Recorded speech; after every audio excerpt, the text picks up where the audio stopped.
Corona या संदर्भातले patient याची संख्या वाढते असं दिसतं. त्याची लागण झालेल्याची संख्या जास्त दिसते.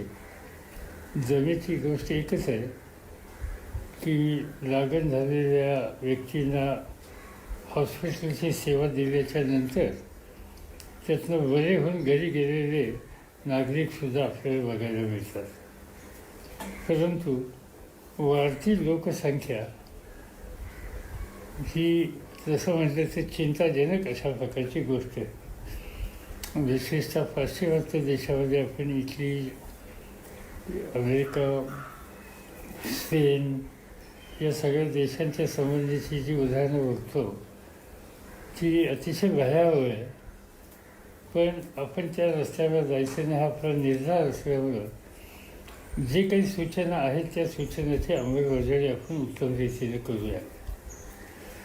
एक जमेची गोष्ट मग प्रधानमंत्री असेल, राज्याचे मुख्यमंत्री उद्धव ठाकरे असेल, उपमुख्यमंत्री अजित पवार असतील, आरोग्यमंत्री शिवटोपे असतील किंवा गृहमंत्री अनिल देशमुख असतील किंवा अन्न आणि नागरी पुरवठा करण्याची जबाबदारी ज्यांच्यावर ते छगन भुजबळ असतील किंवा वैद्यकीय महाविद्यालय संबंध राज्यातली ज्यांच्या नियंत्रणाखालीचे अनिल देशमुख असतील, हे सगळे सगळ्यांना अहोरात्र प्रयत्न करत आहेत आणि त्याला महाराष्ट्राच्या प्रशासनाची साथ उत्तम आहे.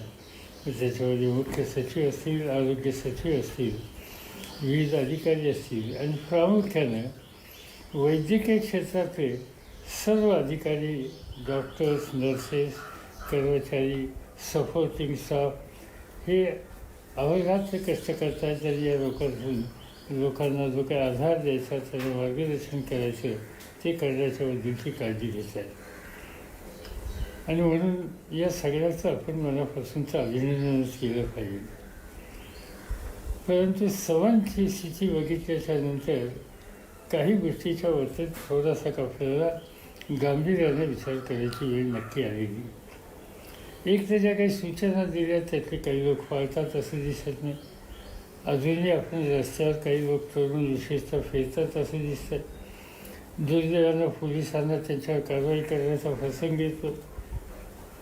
ही वेळ पोलिसांच्यावर आपण आणूया नको.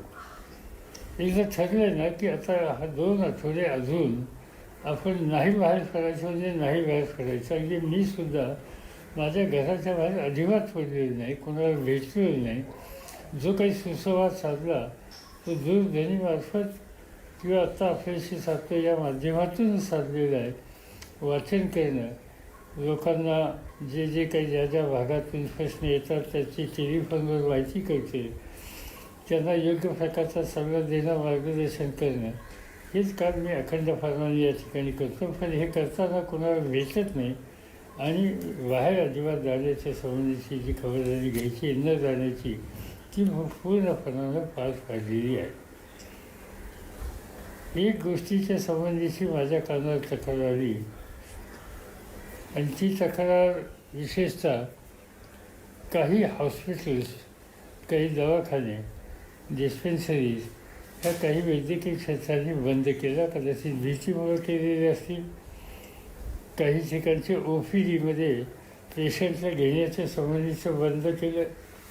मला स्वतःला असं वाटतं की ही अतिशय गंभीर गोष्ट. एका बाजूनं राष्ट्रवादी काँग्रेस पक्षाचा जो डॉक्टर सेल आहे त्या डॉक्टर सेलमध्ये अनेक आमचे सहकारी रात्रंदिवस त्या ठिकाणी आपला डिस्पेन्सरी उघडी ठेवून लोकांची सेवा करण्याच्या संबंधीचा प्रयत्न करतात. अन्य अनेक ठिकाणचे डॉक्टर्स हे या पद्धतीचं काम करतात.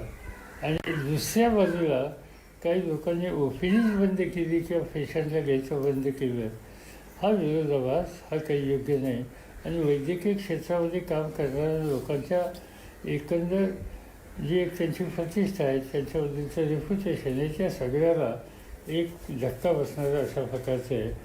तर माझं या सगळ्या वैद्यकीय क्षेत्रातल्या घटकांना आव्हान आहे की बाबांनो, आणखीन 2 आठवडे आपल्याला 3 आठवडे काढावं लागतील. कृपा करा आणि हे सेवा देण्याचं काम, वैद्यकीय सेवा देण्याचं काम थांबवू नका. कुठेही OPDला कोणाला नाही म्हणू नका. आपले दवाखान्यांचे दरवाजे हे बंद करू नका. आज त्याची अत्यंत गरज आहे. आज साधारणतः जो इतके दिवस बंद ठेवल्याच्या नंतर अनेकांच्या कुटुंबामध्ये दैनंदिन गरजा कुटुंबाच्या भागवण्याच्यासाठी अडचणी येतात. पण साधारणतः माहिती राज्यातली घेतल्याच्या नंतर थोडासा भाजीपाला आणि ग्रोसरी शॉप्स या संबंधीची माहिती उपलब्धता ही करून देण्याची काळजी आज काही ठिकाणी लोक करायला लागले. विशेषतः आता माझ्या पाहण्यात आलं की मुंबई शहरामध्ये